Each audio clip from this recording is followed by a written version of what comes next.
In accordance with Standing Order 43, the time for members' statement has concluded. Are questions without notice? Are there any questions? Mr Speaker, my question is to the Minister for Small Business. Minister, under Labor's radical industrial relations agenda, which the Minister has confirmed not a single small business in this country supports, a coffee shop with less than 15 employees is exempt from compulsory bargaining. If that small business operates over 3 sites with 7 employees at each, can that small business be compelled into multi-employer bargaining? Give a call to the Minister for Small Business, Minister for Housing and Minister for Homelessness. Thank you, Mr Speaker, and I thank the Shadow Minister over there for her question. As I've said in this place, we are continuing to consult and talk to small businesses as we negotiate through getting this industrial relations bill through the parliament. When it comes to the size of small businesses, you would have seen the recommendations, of course, from the Senate committee yesterday, and we're having a look at those, and we are actually talking to people about what they might mean. Indeed, as she would also know if she's read the bill, there are several thresholds that need to be met for the single interest bargaining stream. One of them is the number of employees. Of course, the others are that the Fair Work Commission needs to be satisfied that employers have a clearly identified common interest and that the bargain is not contrary to the public interest. Right. That threshold needs to be met. We want to see businesses competing on quality, on innovation, on product and service. And I give the call to the Deputy Leader of the Opposition, and I'd ask her to state very clearly what the point of order is. Relevance because of the tightness of the question, Mr Speaker. If there were 3 sites with 7 employees resume your seat. Yep, resume your seat. The Minister is being directly relevant. It had about 4 parts to the question. It was a complicated and detailed question. The Minister is answering the question. I'll give her the call. Thank you, Mr Speaker. And if the Shadow Minister would listen carefully, there are actually thresholds that need to be met. It's not just the number of employees, right? It needs to be also that they need to want to bargain. The employees, seriously, either side of the bargaining table can opt in. The Deputy Leader of the Opposition has asked her question. Or the majority of employees.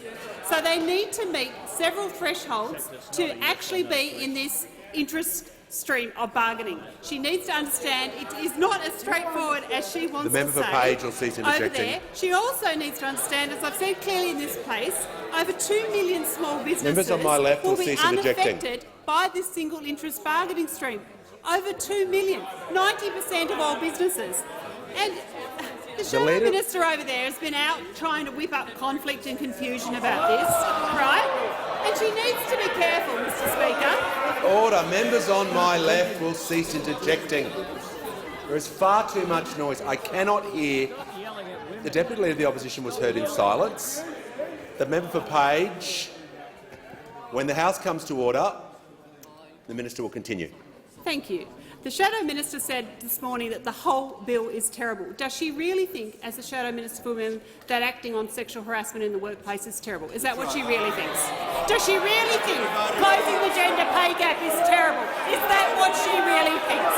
Does she really think that making adjustments to the Better Off Overall test that businesses have asked for is terrible? Is that what she really thinks? Small businesses actually deserve better than what the Shadow Minister is giving them.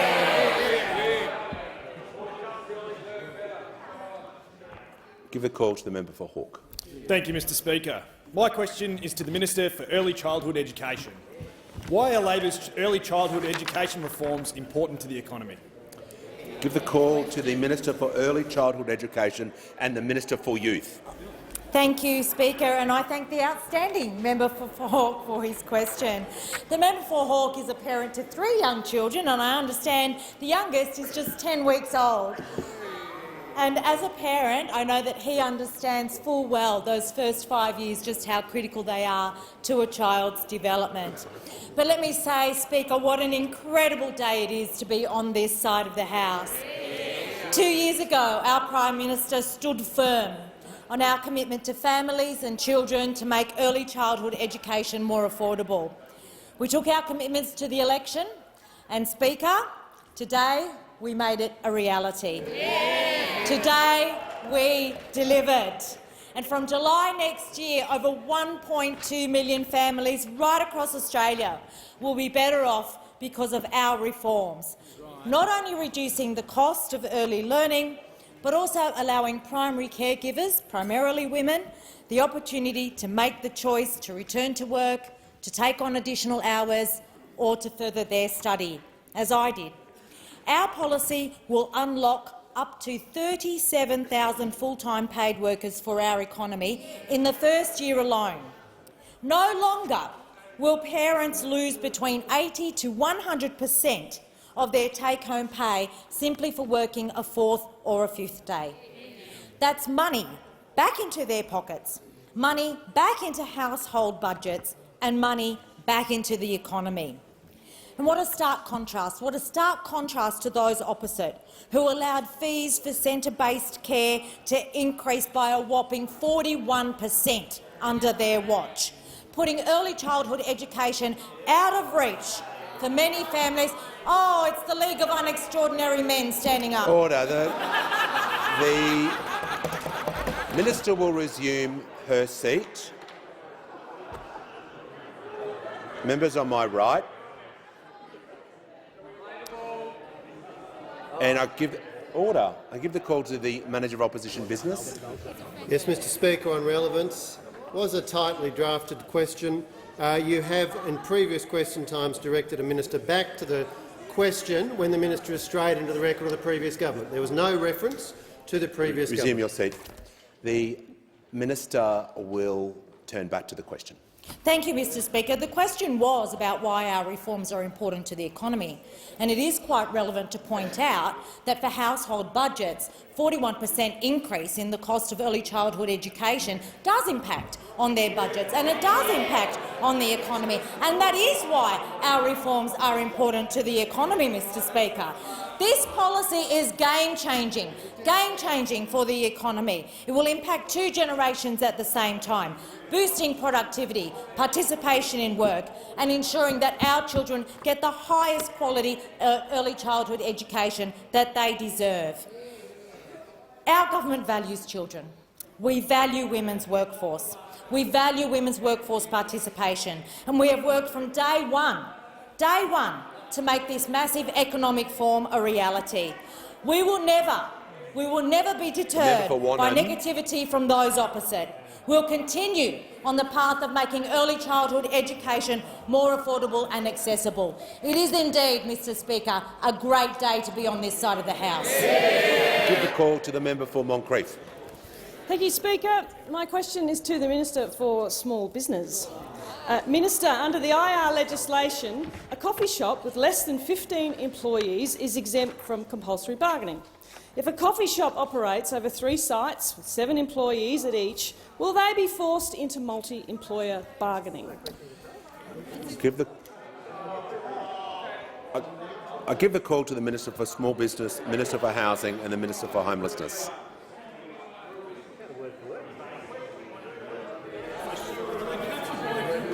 The Leader of the Opposition. The Leader of the Opposition will.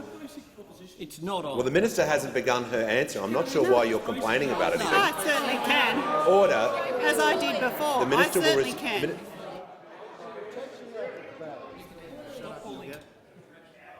I want to be clear on this. The member for Moncrieff was heard in silence when she asked her question. It is completely disrespectful to any minister before they've even begun speaking to be yelling at them. I'll give the call to the minister. Thank you, Mr Speaker. As I said very clearly, there are thresholds that need to be met. The single employer needs to have the businesses of the number of threshold of employees. We are currently negotiating and discussing, given the Senate recommendations on that number of employees. We've also said that either side of the bargaining table can opt in to the single interest bargaining stream, the employer by consent or the employees by majority support.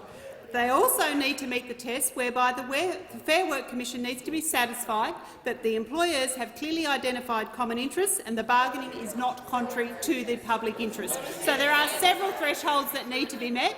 The employee number, as you would know from the recommendations from the Senate, there is another number that has been proposed, and we're currently in negotiations and discussing that. But let's be very clear: over 2 million small businesses in Australia will be exempt from these provisions. Resume her seat. Has she concluded her answer? The minister's concluded her answer. Order. The member for Patterson will cease interjecting. Give the call to the member for Jagga Jagga. Thank you, Mr Speaker. My question is to the Prime Minister. How will the government's cheaper childcare legislation help Australian families? Give the call to the Prime Minister. I thank the member for her question, and indeed I join with the minister for declaring this a great day that the parliament has passed our childcare reforms. This was a commitment that I gave when Budget Replies had major policies as their centrepiece, and this was the centrepiece of the first budget reply that I had the honour to give on behalf of this side of the House. Because childcare reform is economic reform. It boosts productivity, it boosts workforce participation, but it is also positive for our youngest Australians. And in recent weeks I've had the opportunity to visit childcare centres across the country. The Avenue Children's Centre and Kindergarten in Balaclava, in the member for McNamara's seat in Melbourne, Good Start Early Learning in Somerton Park in South Australia, Baringa Childcare Centre in Queensland, Good Start Early Learning in Kalamunda in Western Australia, and Crestwood World of Learning in Queanbeyan and ACT. Everywhere I've met, we have had positive feedback from the early learning educators, but also from parents. This is what Louise said, who's the president of the Avenue Children's Centre, about her son, where her son Jack goes. As a working mum, the cheaper childcare bill is a really welcome change.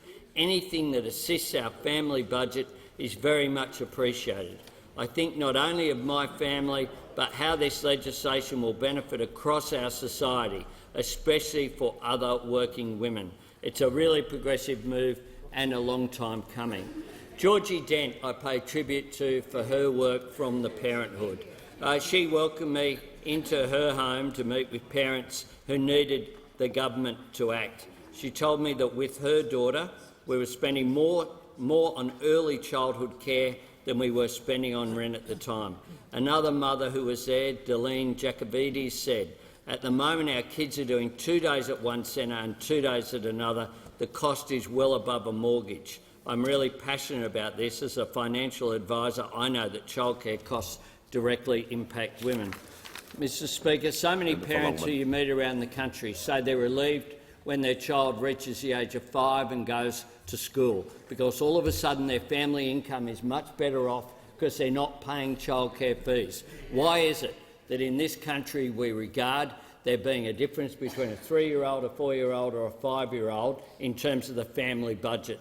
This is a practical move which will be followed by the Productivity Commission having a look at the universality of childcare provision being made affordable across the board, which would be the logical next step of what's an important reform for this country.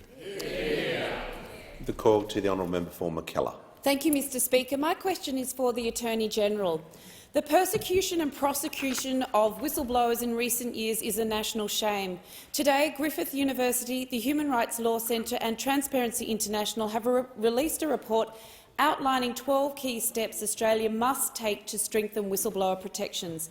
Will the government commit to implementing the report's recommendations in this term of parliament, in particular the establishment of the Whistleblower Protection Authority? Give the call to the Attorney-General.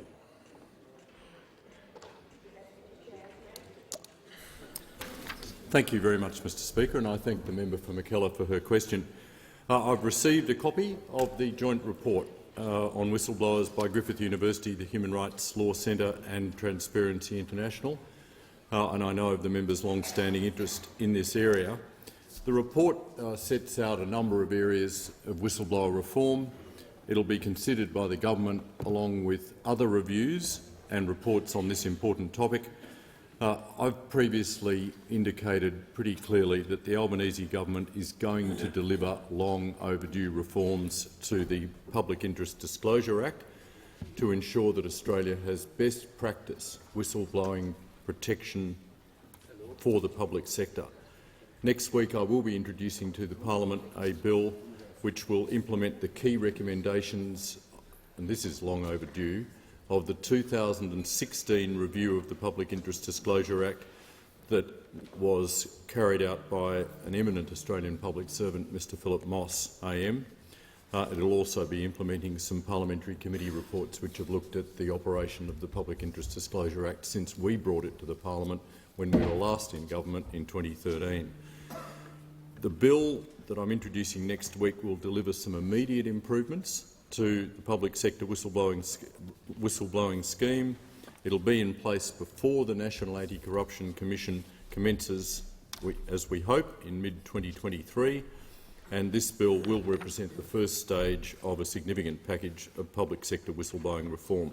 Following the passage of that bill, this first bill, the government will commence a second stage of further and broader reforms to the Public Interest Disclosure Act, which will include an exposure draft process, a discussion paper on whether there is a need to establish a whistleblower protection authority or, as some of your crossbench colleagues have suggested, a whistleblower protection commissioner.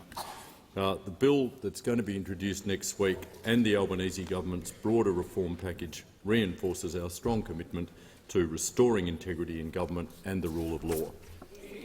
Before I call the member from Cunningham, I'd like to acknowledge Mr Damien Hale, who's in the gallery today, a former member for Solomon. A very warm welcome. Give the call to the member for Cunningham.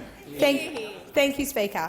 My question is to the Minister for Social Services. How is the Albanese Labor government helping pensioners address cost of living pressures during these uncertain economic times? Give the call to the Minister for Social Services.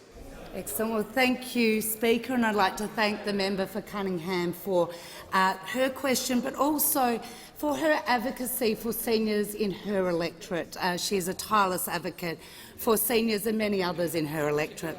But the government is deeply committed to addressing cost of living pressures for older Australians and giving them more flexibility in how they choose to support themselves in retirement.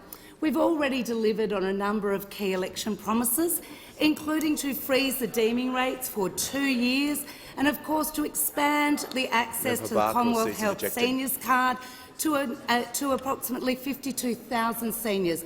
And seniors today are now benefiting from the flow-on effects that seniors card is having. Of course, if all going well in the Senate, pensioners will not be penalised for downsizing their house by getting more favourable deeming rates and ensuring that the cost of that downsizing is not included in the assets test. But of course, we are also making it easier for pensioners to work if they choose to do so. Last night, the Parliament passed the bill that is designed to strengthen incentives for pensioners over the pension age to take up work. And I would like to thank parliamentarians across the aisle, across this parliament, for constructively engaging on this issue. And I'd also like to acknowledge the National Seniors Association for their strong advocacy. The new legislation means that from the 1st of December 2022 to the 31st of December 2023, pensioners over pension age will be able to earn an extra $4,000 without losing any pension. Importantly, they'll be able to choose when they take this additional work over the year. Pensioners do not need to do anything. The top-up to their work bonus will automatically be credited to their income bank on the 1st of December. Around 51,000 pensioners already participating in the workforce will benefit from these increases immediately, and we look forward to more pensioners taking up this opportunity, because we know if there's an increase in the number of older Australians in work, this will not only benefit them but will benefit businesses who in many cases are struggling to meet workforce shortages. Supporting older Australians to get into work was one of the key messages coming from the government's Jobs and Skills Summit in September. And this legislation, the passing of this legislation, is an example where this government has listened and taken action. Of course, for pensioners, this is a win for them. For businesses, this is a win for them, and for the government, it demonstrates a clear ability to listen and to act. The member for Moncrieff will cease interjecting, and I give the call to the member for Hughes.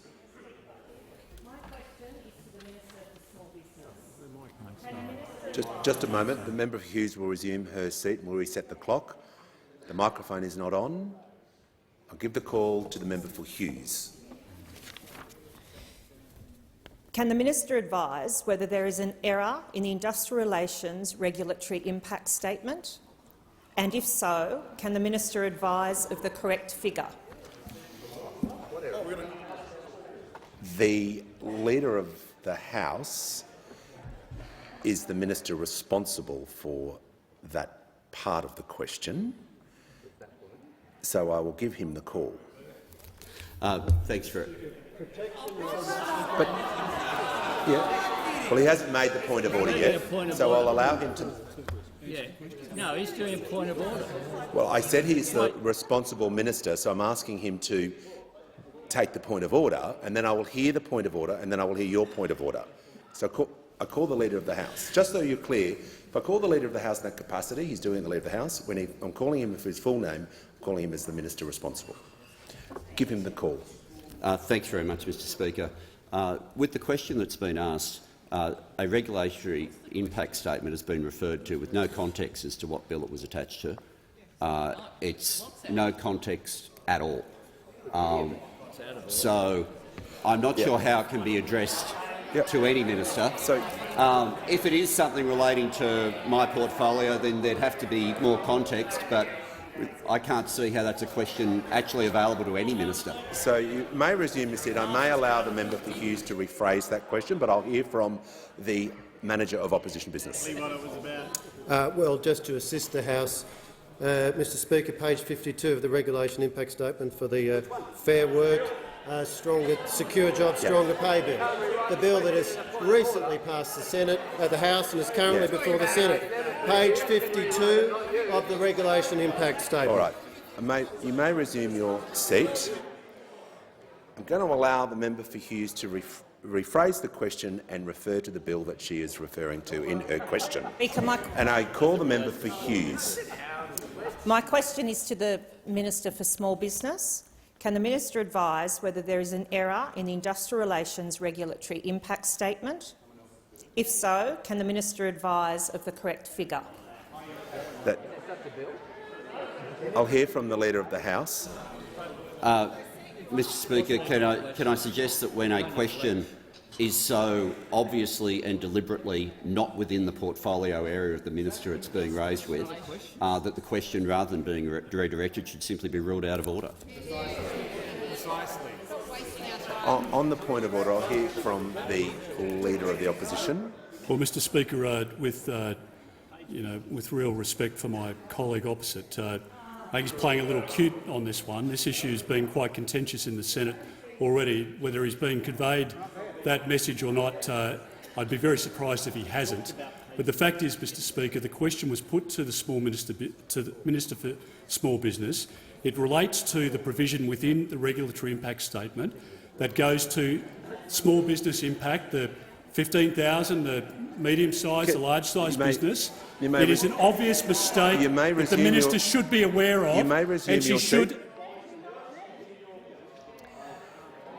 Order. I'm just going to ask for the House, the Minister for Industry. The Minister for Industry will cease interjecting. I call the Leader of the House. Mr Speaker, to the point of order raised by the Leader of the Opposition, he actually just gave the game away. He actually said, even if you add all the extra context, it's about a medium-sized business, the question, not about the small business minister. So even if we accept everything he's just said, they've still got it wrong. They've still got it wrong. Order. So There is no way in the world that that question is a valid question in the way they've tried to direct it.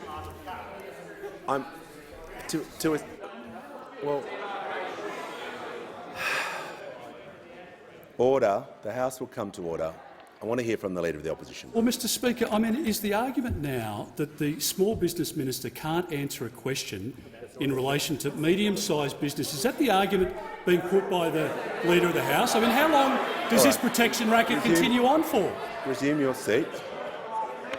Resume your seat. To assist the House, I'm going to ask the Deputy Leader of the Opposition is not helping. To assist the House, I'm going to ask the member for Hughes to rephrase the question one more time. To assist the House, Minister for Cyber Security, so that the House can deal with the issue.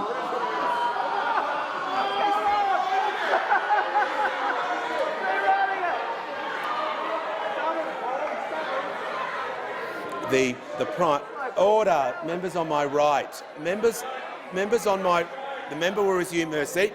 The House will come to order. Members on my right. I'm trying to hear from the Prime Minister.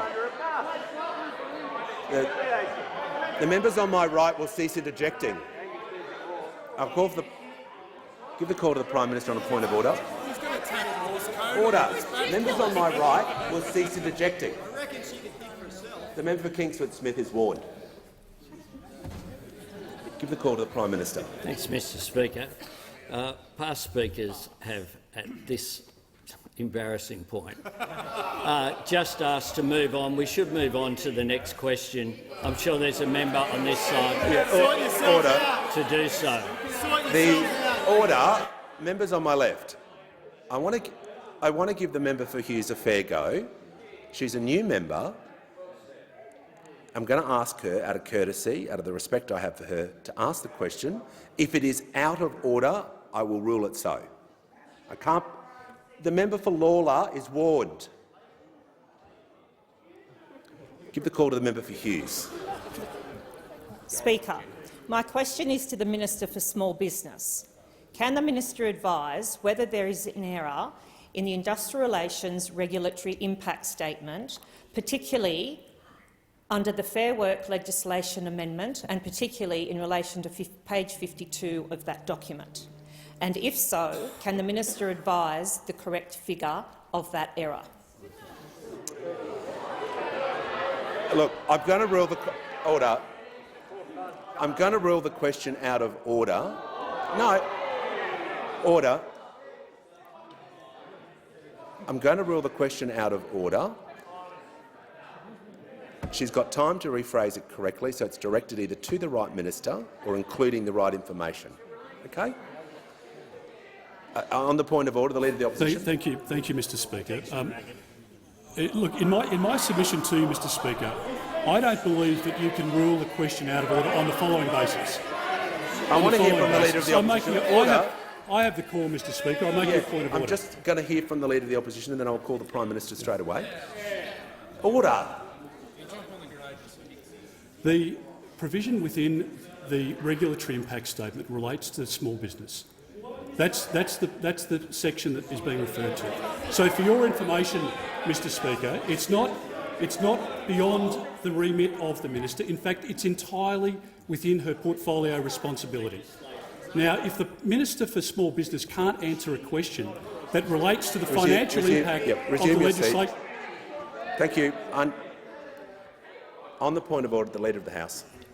It's on a different point of order, Mr Speaker. Is the member for Hughes even in her correct seat? That she'd have to be in to be able to get the call?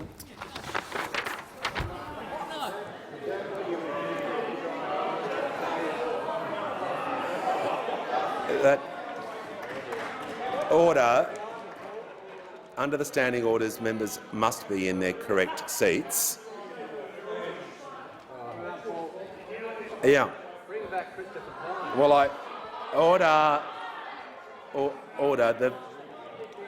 The Leader of the Opposition.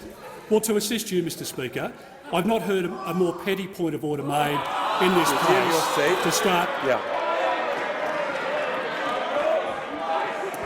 Order. We're going to resume your seat. Thank you. Yep. Order. Members on my right. Members on my right will cease interjecting. The member for Fremantle. The Leader of the Opposition I will give the call to. Respect to you, Mr Speaker. You have chosen to give the member the call. That can't be overruled by now some post-fact advice from the Leader of the House. All right. You made a judgment to give the call. Thank you. I understand your point of order. Yeah. To assist the House, I would remind all members to reside in their seat as per the standing orders. I'm going to move to the next question and we'll come back to the member for Hughes.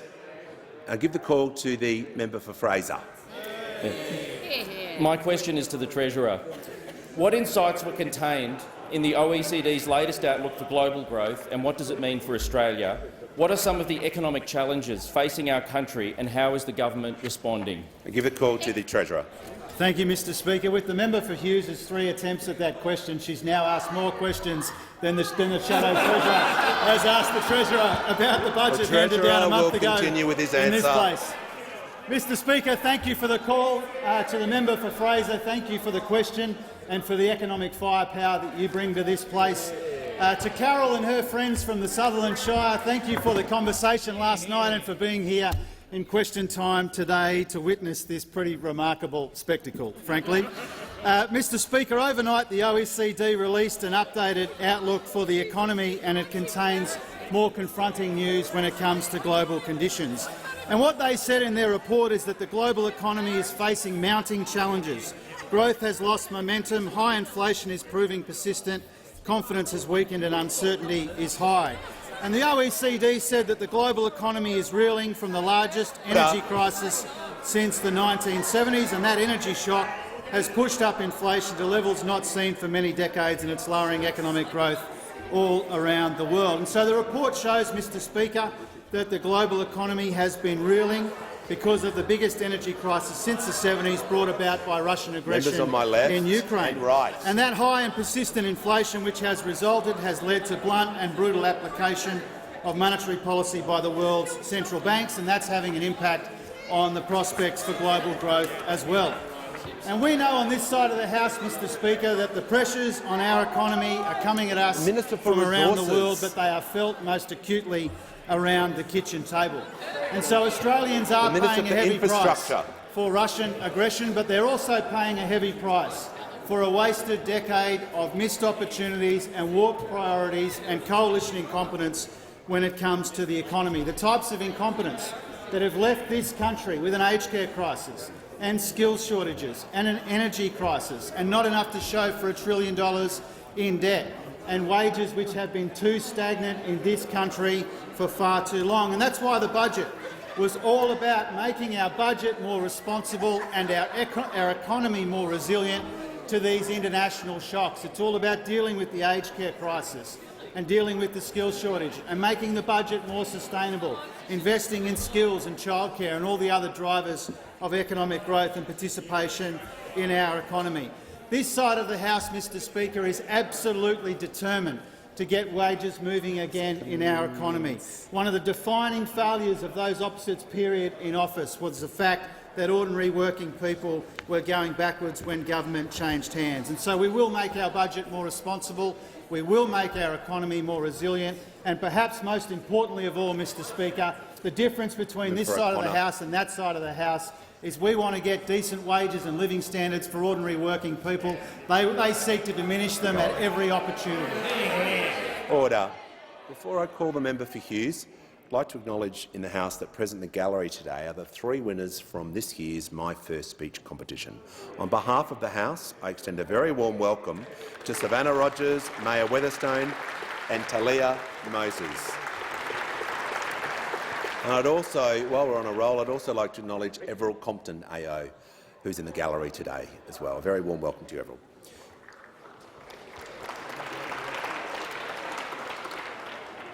And to give the call to the member for Hughes. My question is for the Minister for Small Business. I refer to page 52 of the Regulation Impact Statement from the Fair Work Amendment Bill. In calculating the cost of multi-employer bargaining, the report states $273,700 divided by 15.2 is $12,878 per business. Is the minister aware that that figure divided by 15.2 actually equals 18,006, or is this a mistake the government is deliberately trying to hide the significant costs which businesses are set to pay?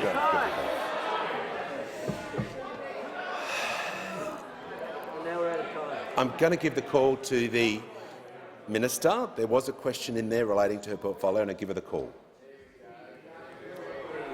Thanks, Mr Speaker, and I do thank the member for her question. As she would be aware, regulatory impact statements are prepared by the department responsible for that legislation. Order. That department Members is the on my Department left. of Workplace Relations, and the Members minister on my left will responsible cease interjecting. is over here if you want to Member direct the Groom. question to him. I give the call. Order. The House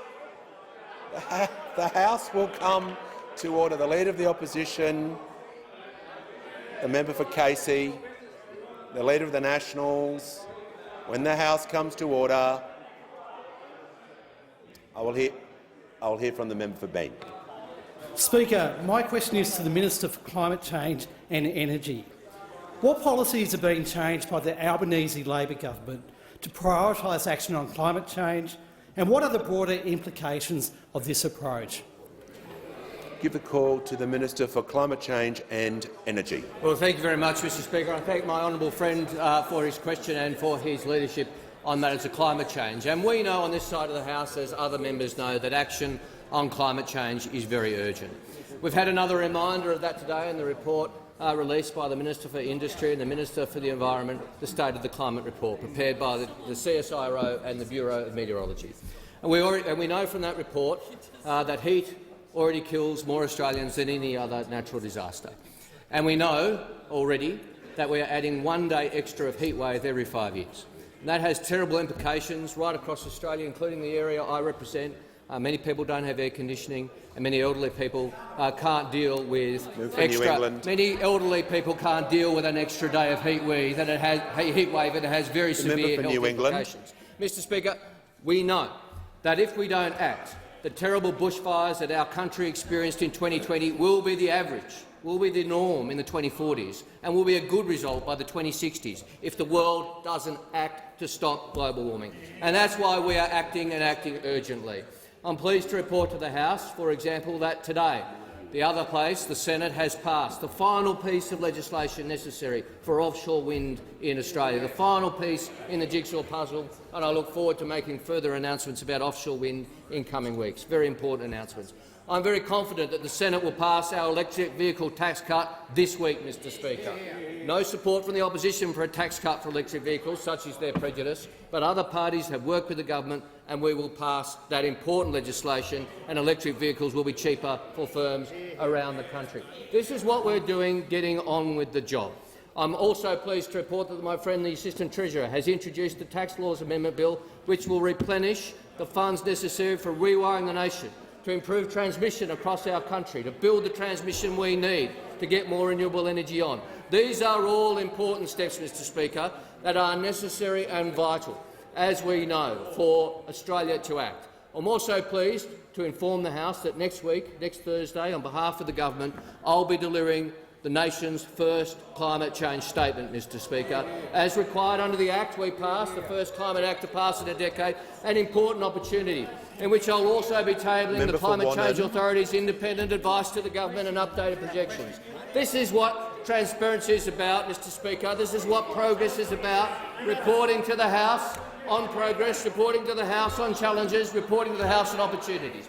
I hope the House comes together, Mr Speaker, at that time so we can all share policies on climate change that are necessary in this country, so the opposition can update the House on their policies and priorities, Mr Speaker, as we will do. This is an important moment for the House, for the country, the next step in dealing with the most important challenge we have of climate change. Give the call to the member for Parkes. Thank you, Mr Speaker. My question is to the Minister for Infrastructure, Transport, Regional Development and Local Government. I'll refer to warnings by domestic airlines that they will be forced to cut marginal flight routes and increase airfare prices as a result of the government's extreme industrial relations changes. Given regional families rely on these flight routes being accessible and affordable, can the minister guarantee there will be no impacts to regional flight routes or airfares from Labor's extreme industrial relations agenda? Give the call to the Minister for Infrastructure, Transport, Regional Development and Local Government. Thank you very much. I'll start answering the question and then I will ask the Minister for Industrial Relations, who is responsible both for the legislation and the same job, same pay policy, which in fact I suspect the member was referring to. It has been terrific to see our airlines come back at strength. We're almost seeing 100% of domestic demand coming back. That's very pleasing to see. I do note that Qantas has become very profitable, and had the previous government done what we suggested, actually provide JobKeeper with an equity stake in Qantas, we'd actually be making quite a bit of money at the moment. Might have been something that would be a very good idea. But I absolutely am conscious that Qantas is in the building lobbying, as are a number of other businesses at the moment. And can I assure you, our interest is getting wages moving and making sure that the services that are delivered right the way across the country and that the wages of regional people are actually benefiting from our industrial relations legislation. I'll ask the Minister. Give the call to the Minister for Employment and Industrial Relations. Thanks so much. I don't know what someone has to do to get a question in this place when the portfolio appears to be of interest. But I don't know what it is. I don't know what it'll take for those opposite to realise that it's not outrageous for the Australian workforce to want a share of profits that happen in Australia. It's not outrageous for the Australian workforce to see projects, to see businesses in Australia doing well and saying at the same time, why should they be constantly falling behind? There's nothing wrong with the Australian workforce believing that they should have a better chance of keeping up with what's happening in expenses in this country. On the point of order, I'll hear from the member for Parkes. The point of order, Mr Speaker, is I asked for the impact on flight routes. I didn't ask the question about wage rates. I asked the impact on flight routes, and the previous minister or the current one hasn't answered that question. Resume your seat. Both ministers are in order. I'm listening carefully to their answers, and I give the call to the minister. Thanks so much. One of the words that was used in the question from recollection was the word extreme. I'll tell you what's extreme. 10 years of wages not moving is extreme. 10 years of Australians going further and further behind. That's extreme. Australian workers knowing right now, over the last 10 years, they have, in fact now in real terms, earning less than what they were earning a decade ago. That's extreme. But that wasn't an accident. That was a deliberate design feature of how those opposite ran the economy. And they're onto it. They know the legislation will deal with it, because the Shadow Treasurer's objection to the legislation is because it will get wages moving. That's his objection to it. I'll tell you what I want with flight routes. I want more Australians to be able to afford to be able to get on a plane. I want more Australians to be able to afford some of those discretionary expenses. Members on my left, the member for Parkes. The title of the bill is what it will deliver, and that's what they oppose. They oppose secure jobs. They oppose better pay. We intend to deliver both. I give the call to the member for Pearce. Thank you, Mr Speaker. My question is to the Minister for Industry and Science. What were the findings of the 2022 State of the Climate report released today by the CSIRO and the Bureau of Meteorology? What role can our science and industry sectors play to reduce the impact of climate change? Give the call to the Minister for Industry and Science. Thank you, Speaker. And I want to thank the member for Pearce for that question, who I know is concerned about the issue and very keen to see us act. I just, if I may, wanted to reflect. I was grateful you mentioned former member Hale up there, who's spent more time in the House. This is maybe a record for you, my friend, given we had a similarly complicated relationship with 94A. Going to the heart of the matter, Minister Plibersek and I did release the 7th biennial report, State of the Climate 2022, and it is disturbing reading to see what we are seeing, and particularly the work that has been done by the CSIRO and the Bureau of Meteorology in being able to track what's happening in our climate and how, importantly, it affects our nation. It also, as it rightly says, provides a source of information to improve decision-making by governments, by businesses and by communities. And notably, what this report pointed out is that Australia's climate is warming at an increasing rate, at 1.47 degrees since records began over a century ago. Greenhouse gases like carbon dioxide at the highest concentrations seen on Earth in at least 2 million years, and sea surface temperatures rising over 1 degree since 1900. Now, in a nutshell, what that means is there's an increased risk of more fires, more flood, more extreme heat more often. It also is showing that our oceans are getting warmer, more acidic, and snowfall, based on the trend line since the 50s, is going in the wrong way. So this has, I'm informing the House as a science minister, but also in terms of raising the issues on the impact on industry, from fisheries through to tourism. So it's a big concern. Now, the concern is one thing. We have an ability to act, all of us, in being able to respond and also to prepare, in particular, industry. And there's a role to play. If you're a household that wants to use energy more efficiently, there's a job for you. If there's industry that wants to use energy less, there's certainly a role for you. If you're in science and research and want to think of new ways to do things more efficiently, there is a job for you. And in particular, we are about to release the legislation around our National Reconstruction Fund, and contained within it is $3 billion worth of capital that will be available for people who want to manufacture the type of technology and equipment, low emissions technology that can make, and renewables that can make a difference, and to make sure that the technology we think of here gets made here. And in times past we had foregone that opportunity. We can act as one on this. It just takes a government to take the science seriously, to organise, to work with business and the community to make all of that happen. Give the call to the member for Curtin. My question is to the Attorney-General. The UN has expressed concern about the very low age of criminal responsibility in Australia. In WA, we're currently locking kids up in an adult prison. Will you make public the final report prepared in 2020 by the Council of Attorneys General that allegedly shows the majority of state and territory Attorneys General were in favour of raising the age of criminal responsibility to 14 years? The call to the Attorney-General. Thank you, Mr Speaker, and I thank the member for Curtin for her question. The report that the member has mentioned, a report authorised by the Western Australian Government, was the product of the former meeting of Attorneys General. Sorry for making the precise distinction. The decision not to release it was made under the previous government. The paper was not written by the Commonwealth Government, so there are steps that have to be taken in order for it to be released.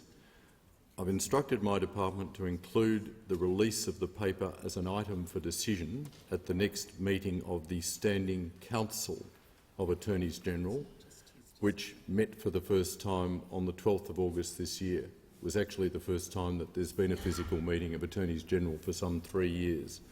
And the former structure of the former government of a meeting of Attorneys General was the one responsible for this paper. So we'll wait for that next meeting of the Standing Council of Attorneys General when the release of the paper will be discussed. But I do appreciate the member's interest in this question of the minimum age of criminal responsibility. Where I am working closely with state and territory counterparts through the Standing Council of Attorneys General to develop proposals about the minimum age of criminal responsibility. I'm also working closely with the Minister for Indigenous Australians to address the very serious issue of over-representation of First Nations children in the criminal justice system, consistent with the obligations of all governments under the National Agreement on Closing the Gap. At that meeting on the 12th of August, all Attorneys General agreed that an officials working group will continue to develop a proposal to increase the minimum age of criminal responsibility. paying particular attention to that overrepresentation of First Nations children. The next meeting will be in December of 2022, and I note that some progress in this has already been made because the government of the Northern Territory has introduced a bill already, and there is now a bill before the Legislative Assembly of the Northern Territory to raise the age of criminal responsibility. Give the call to the member for Cornwall. Thank you, Mr Speaker. My question is to the Minister for Employment and Workplace Relations. How will the Secure Jobs Better Pay Bill lift wages for low and middle income earners, and has the misinformation stopped? Give the call to the Minister for Employment, Workplace Relations and Minister for the Arts. Thanks so much, Mr Speaker, and I thank the member for Cornwall for the question. I say to the member for Cornwall, I wish the misinformation had stopped. I wish it had, but I reckon it's not about to. I reckon it's going to keep coming. We've heard a bit.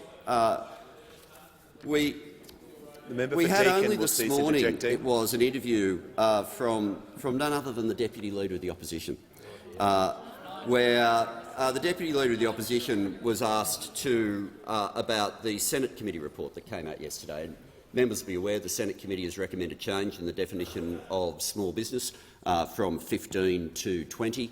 The government's considering that change, and the words this morning from the Deputy Leader of the Opposition, interviewed on Sky News by Peter Stefanovic, were these.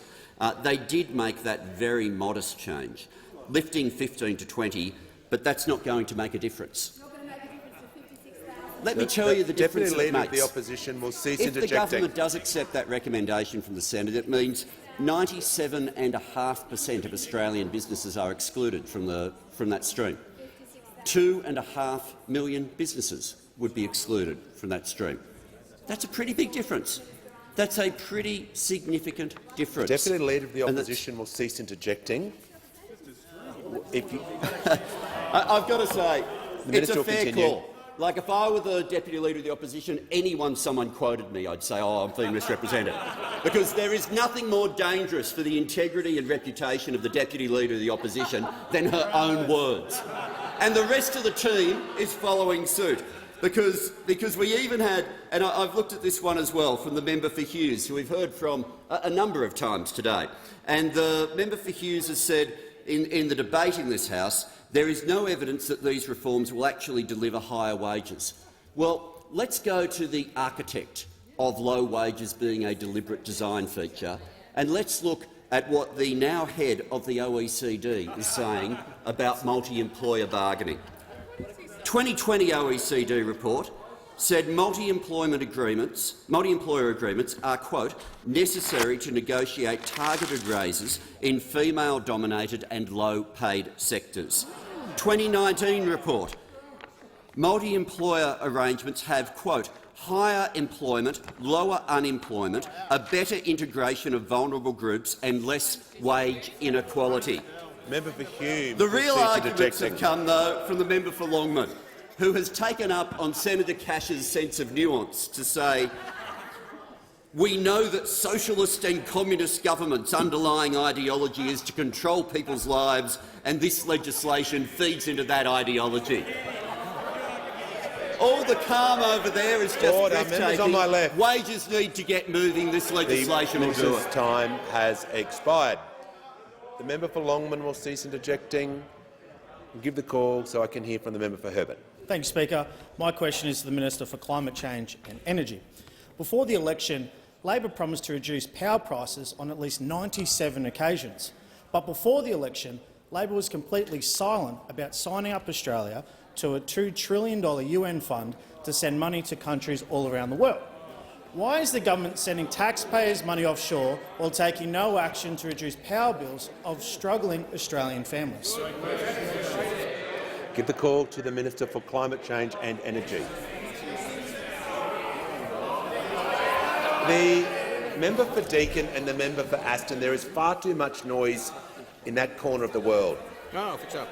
Just cease interjecting. The minister has not begun answering the question. He's fair game once he starts, but can we just have silence before the minister begins? And the Leader of the Opposition is not helping. He's obsessed. The I give the minister the call. I give the minister the call. Order on my left. We need to talk through some of this, Keating. Thanks, Mr Speaker. There's a lot in that question and a lot I could talk about, but I'll deal with the latter part of the honourable member's question. Because on this side of the House we do believe in engaging on how to deal with the impacts of climate change here and around the world. That's what we believe in. We believe in doing that domestically and we believe in doing that internationally, and that's what we were doing last week at the COP meeting.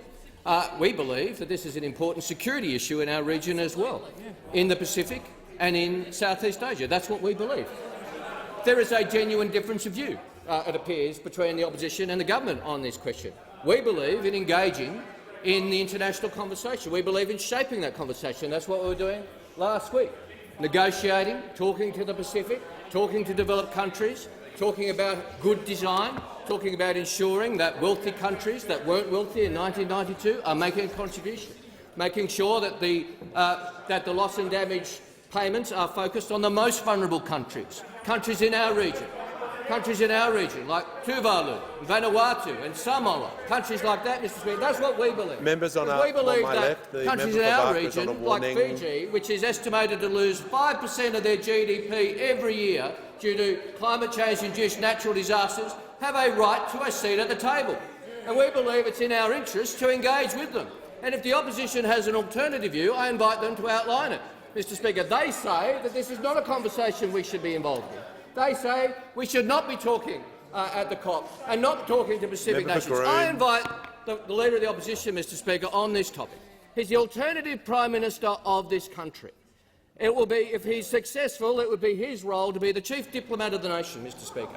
I would invite him today to invite the High Commissioners and Ambassadors of the Pacific to hear why he doesn't think we should be engaged in this conversation. Invite them all in and let him explain that he thinks our country should have no role in helping the Pacific. The Leader of the Opposition could weave in a few jokes to his discourse, Mr Speaker, about climate change and the Pacific. If he wants to do that, he should explain that. He should explain to the Pakistani community, which I've done. I've met with the Pakistani leaders about the $30 billion worth of damage to their economy. He should explain that that's not our concern. We have no interest in this matter. If this is his role, if this is his approach, he should explain it to the Australian people. Our view is clear.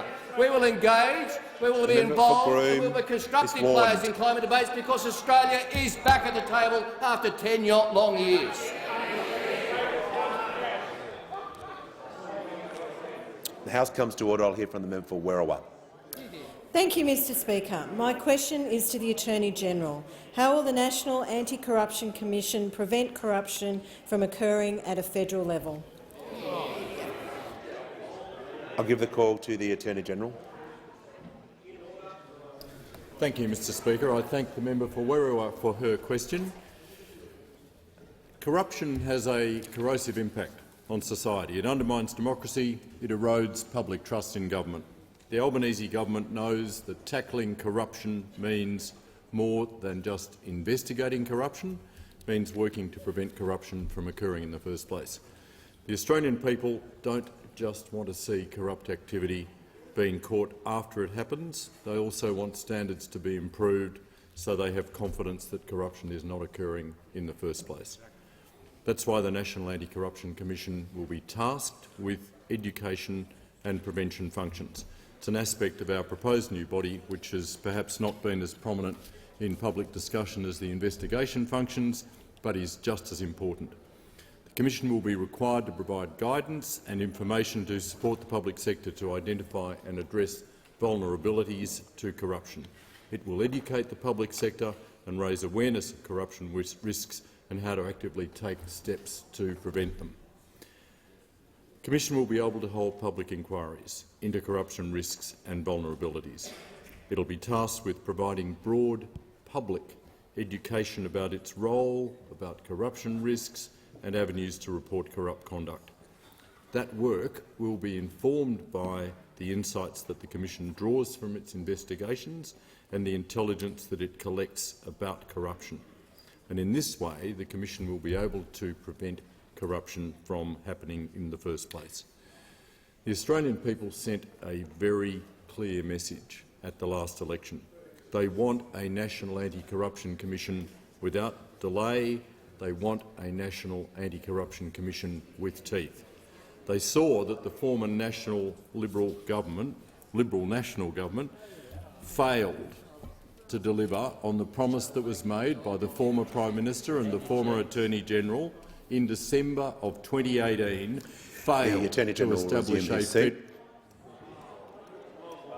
The Manager of Opposition on a point of order. Well, Mr Speaker, on relevance, you have previously directed ministers back to the terms of the question, and that ought to happen here because there was no reference to the previous government in the question. Order. Members on my right. The question was specific about how the NAC will prevent corruption occurring at the federal level.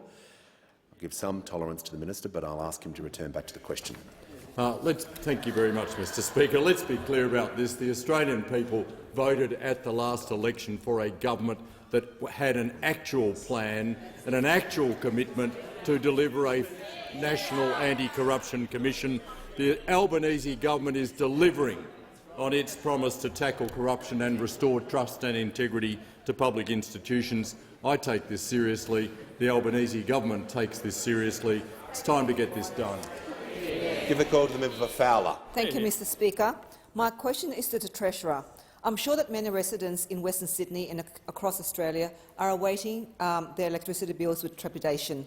With Christmas just about 4 weeks away, families are feeling the pinch as they spend more on food, petrol, which has increased, and household bills, on top of saving money to buy presents for their loved ones. You have said you will announce, and I quote, temporary, meaningful, sensible regulations to ease the energy crisis.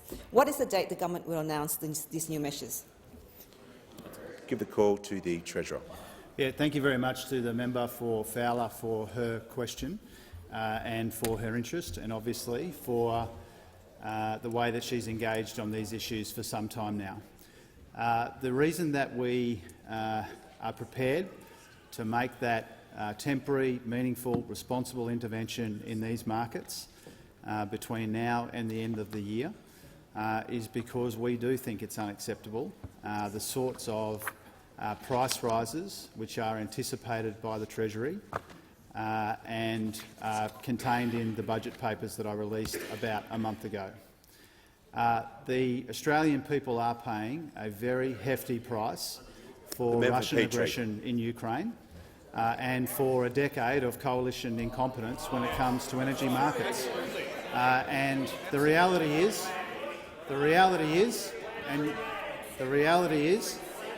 that the failures of the member for Hume and others on that side of the House mean that we are more vulnerable to these international shocks in global energy markets than we should be.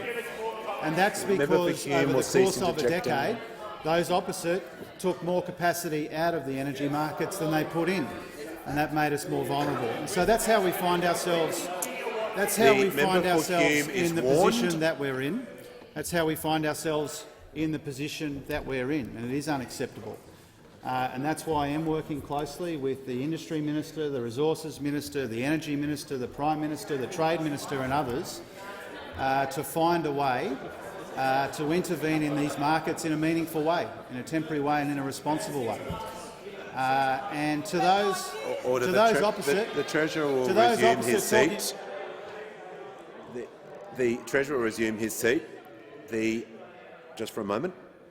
Member Fowler, I'll give her the call on a point of order. Treasurer, I just want a date, if it's possible.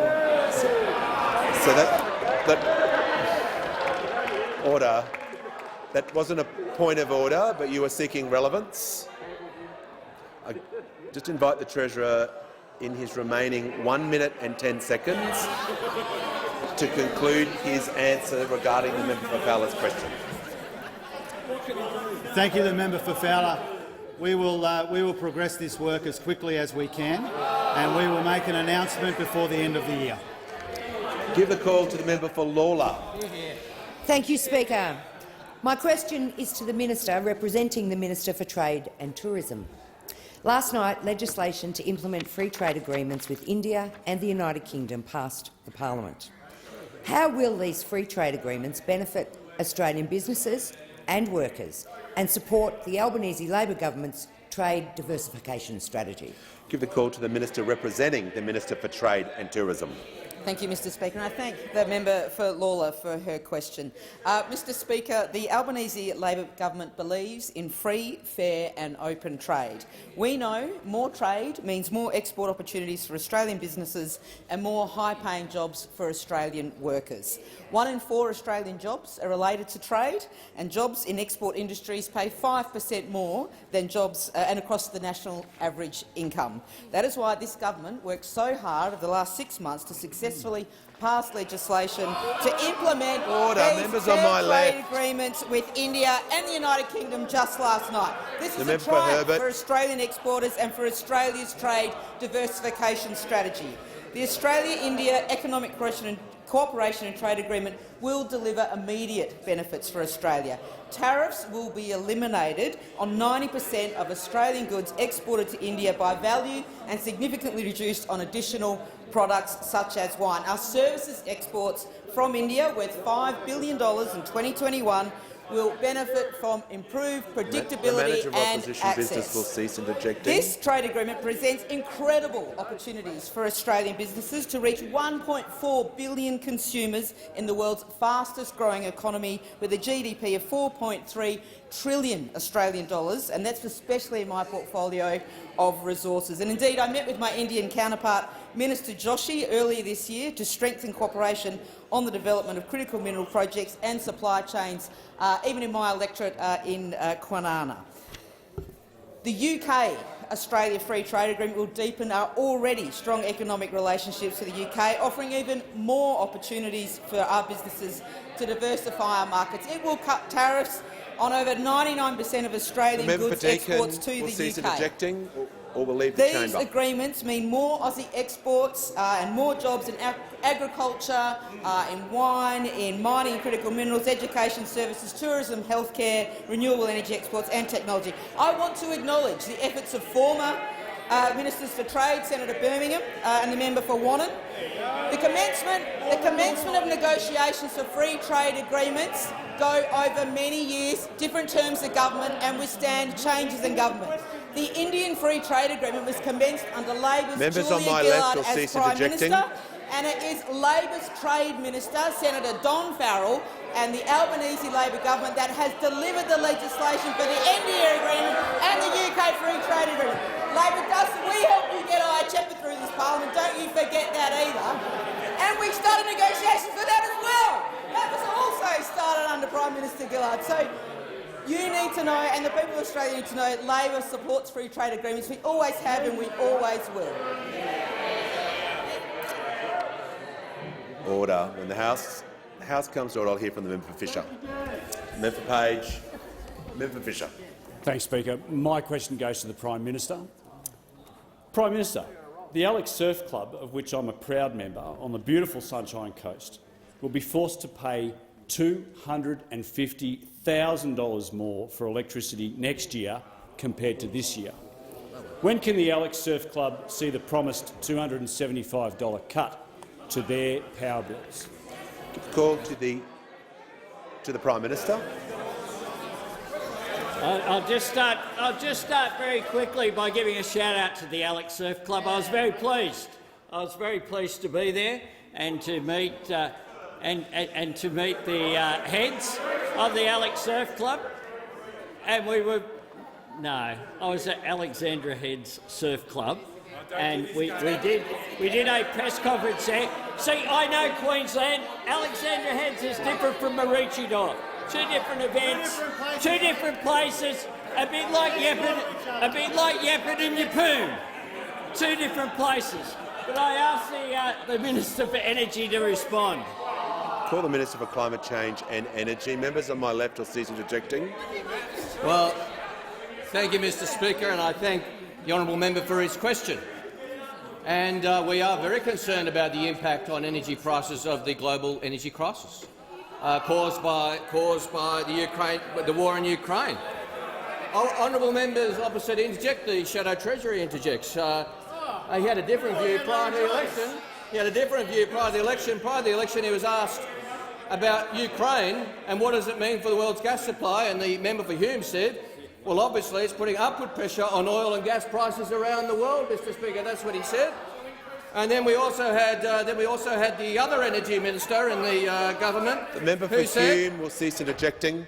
Who said, but in the last 12 months we've seen Russia invade Ukraine, and to think that's not going to have an impact, particularly on energy prices and supply chains and disrupt the economy, well, I think that would be unfair. I don't think that would be realistic. That was the other energy minister, who was also Prime Minister, a member for Cook, but I'm not sure in what capacity he was talking, Mr Speaker, but that was his view, and he was actually correct, Mr Speaker, at that point, because we understand the impact on the Surf Club, we understand the impact on residents, we understand the impact on industry. That's why we will not stand by and watch this play out. We will not stand by and watch the fact that thermal coal was selling at $286 a tonne in December 21 and is now selling at $505.15 a tonne, Mr Speaker. That's going to flow through unless the government takes action. Gas was selling for $11.56 a gigajoule in December. Today it's $18.67. This is what is driving the energy price rise, as the International Energy Agency has made clear right around the world, Mr Speaker. They said just last week 90% of the upward pressure on electricity costs around the world is coming from fossil fuels, coal and gas, Mr Speaker. That's what the International Energy Agency says. So, of course, Mr Speaker, governments around the world, Conservative, left-leaning governments all around the world are dealing with this crisis and responding, just as this government is assiduously working through the issues and will respond and will not stand by and let this impact on Australian households and businesses. Call to the member for Holt. Thank you, Mr Speaker. My question is to the Minister for Immigration, Citizenship and Multicultural Affairs. How is the Albanese Labor government cleaning up the visa backlog mess left behind by the former government? Great question. Call to the Minister for Immigration, Citizenship and Multicultural Affairs. Thank you, Speaker, and I thank the member for Holt for her question. The outstanding member for Holt, as the Minister for Early Childhood Education reminds me. I thank her for her question and her deep interest in this. And for you, Member for Aston, to find this funny is absolutely extraordinary, because you played a major role in creating this backlog. You played a major role, Member for Aston, in creating this backlog, although, of course, you were not alone. Now, when we arrived in government, because of the failures of the previous government, there were almost 1 million visa applications waiting to be processed. The result of a decade of cruelty and a decade of neglect. These backlogs were choking our immigration system, choking our economy too, and members opposite might want to think about the terrible impact on small business of this backlog. The terrible impact of small business, a matter they might want to think about. But they should also think about the impact on our society as a multicultural nation. And fixing this mess, everyone should be clear, is an urgent task of this government. And I'm pleased to advise the House that the backlog is now under 740,000, because we have engaged more than 300 new staff working in roles supporting visa processing. More staff are being onboarded. Now, I'm going to be clear. We can't clear this backlog overnight, but we are seeing results. We have seen 3.4 million visas processed, Mr Speaker, 3.4 million visas finalised since the 1st of June, and we are on track to hit our target of 600,000 applications on hand by the end of the year, creating certainty for businesses and certainty for families, because this government understands how important family connections are. In our country, where 1 in 2 Australians are born overseas or have a parent born overseas. Now, since being elected, we've made a series of changes to make sure that loved ones can once again spend time together in this country, in our country. We've streamlined processing policies whilst keeping integrity mechanisms in check. And we will replace Ministerial Direction 80, simplifying the prioritisation system for family visa applications. And I've been made aware, since becoming minister, of numerous applications for partner visas that have been waiting for finalisation since 2013. 10 years! 10 years that Australian citizens and permanent residents have been separated from their young ones. And in fact, just 2 days ago we finalised a case that had been on the books for 9 years. 9 years of people being separated from their loved ones, including in many cases their children. These are the real human consequences of a decade of neglect. Give the call to the Prime Minister. Thanks, Mr. Speaker. I ask that further questions be placed on the notice paper. I'm just going to call the Deputy Leader of the Opposition. Mr. Speaker, Order. I seek to make a personal explanation. Do you claim to be misrepresented? I do, Mr. Speaker. You may proceed. Earlier in Member for question Lyons. time, the member for Watson claimed to quote me, but in doing so did not provide the full quote. Rather, he used a truncated version. The full quote, Mr. Speaker, was as follows. And I want to be clear, I'm not making a political point. I simply want to read my full quote to the Hansard. I said, "It's unsurprising they made that very modest change, lifting 15 to 20, but that's not going to make a difference. We know the effect this is going to have on small business is incredible, and also, if in fact small business supports it, why can't the Minister for Small Business name one single small business, just one? There are over 2 million, by the way, small businesses in the country. Just name one small business that actually supports this and thinks it will work for them." All right. I thank the House. Just for the benefit of the House, I'm always happy to hear misrepresentation. It was one going right to the wind in terms of its length, just for future reference. And before I call the Leader of the House, I've got two acknowledgements quickly that have been brought to my attention. I'd like to inform the President of the Gallery we've got a delegation from Dietitians Australia. On behalf of the House, I extend a warm welcome, and also a delegation from the Rural Youth Ambassadors. On behalf of the House, I welcome you to Question Time in Parliament House. And I call the Leader of the House with papers. Speaker, documents are tabled in accordance with the list circulated to honourable members earlier today. Full details of the documents will be recorded in the votes and proceedings.